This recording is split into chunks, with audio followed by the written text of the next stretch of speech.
रशीद मुस्कुराया। ठीक है मैडम जी, जाता हूँ मैं, मगर मेरा दिल नहीं भरा अभी। माँ गुस्से से, तुम्हारा दिल तो कभी भी नहीं भरता कमीने, निकलो यहाँ से।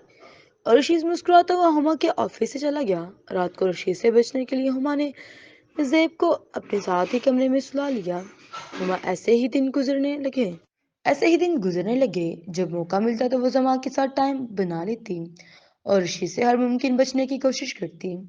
लेकिन कभी कभी ऐसी सूरत हाल बन जाती कि उसे रशीद के आगे हथियार डालने ही पड़ते, लेकिन तब भी उसे कोई खास बुरा ना लगता, क्योंकि उसे रशीद के साथ कुछ ऐसा अलग सा आता था। हुमा ने उन दोनों को एक बात के लिए तैयार कर लिया था कि वो कभी भी उसकी ज़ाती ज़िंदगी को खराब नहीं करेंगे, और जब तक हो सकेगा वो ये सिलसिला जारी रखेंगे। सोकर उठने के बाद की वही रूटीन। अनवर के आने के बाद खाना खाया दोनों ने और इधर उधर की बातचीत की। में टाइम गुजरता गया और उसकी ड्यूटी का वक्त हो गया। अनवर उसे लेकर हॉस्पिटल आ गया छोड़ने के लिए। हुमा कार से उतरी, हॉस्पिटल में दाखिल हो गई।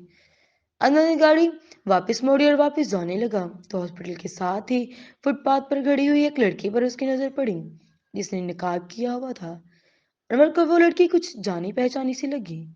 वो भी अनवर की तरफ ही देख रही थी। अनवर ने उसके करीब गाड़ी आहिस्ता की तो उसे पता चला कि ये तो लड़की नर्स ज़ेब है। अनवर ने गाड़ी उसके पास रोक दी। ज़ेब ने अनवर को देखा तो गाड़ी के पास आ गई। अनवर ने उसको गाड़ी में बैठने का इशारा किया। ज़ेब ने गाड़ी का दरवाजा खोला और अंदर बैठ गई। अपने चेहरे पर से नकाब हटाया और मुस्कुराकर अनवर को देखने लगी। अनवर, अरे आप कहाँ जा रही हैं? ज़ेब, असल में आज मैंने इवनिंग ड्यूटी की है, इसलिए वापस जा रही हूँ, तो आप मिल गए हैं।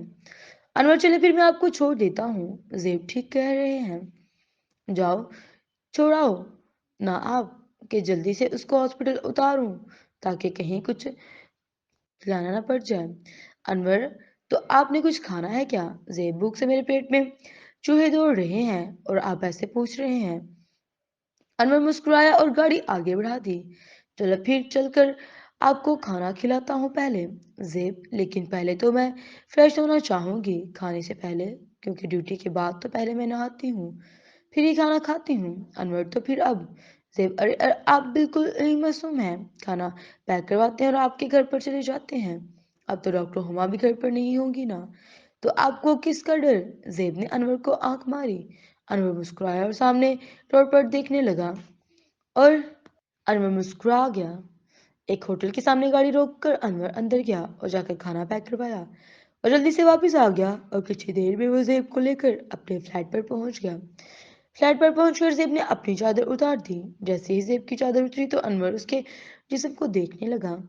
उसका ड्रेस उसके जिस्म पर फंसा हुआ था और उसकी शर्ट इस कदर टाइट थी कि अगली किस देखने के लिए मेरे चैनल को जल्दी से सब्सक्राइब कर दें।